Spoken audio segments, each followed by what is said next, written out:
यानंतर पाहूयात पुढची बातमी। मुंबई मराठी पत्रकार संघाच्या लोणावळा इथल्या 5 स्टार सुविधांनी सज्ज कैलासवासी दी.गो. तेंडुलकर विश्रामधामच्या विस्तारित कक्षाचं उद्घाटन लोकनेते रामशेठ ठाकूर यांच्या हस्ते करण्यात आलं। या विश्रामधामाच्या सुवर्ण महोत्सवी वर्षानिमित्त काढण्यात येणाऱ्या विशेष अंकाच्या मुखपृष्ठाचं अनावरण सुद्धा यावेळी करण्यात आलं। या सोहळ्यास कामगार नेते महेंद्र घरत, माजी नगराध्यक्ष श्रीधर पुजारी, लोणावळा नगर परिषदेचे मुख्याधिकारी अशोक साबळे, पत्रकार संघाचे अध्यक्ष संदीप चव्हाण, कार्यवाह शैलेंद्र शिर्के, उपाध्यक्ष स्वाती घोसाळकर, राजेंद्र हुंजे, कोषाध्यक्ष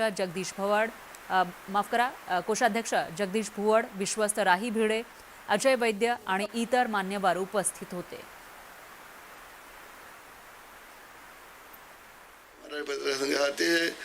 छान सुंदर आणि चांगलं काम करतोय आणि त्याच्यामुळे मला त्याचा अभिमान वाटतोय।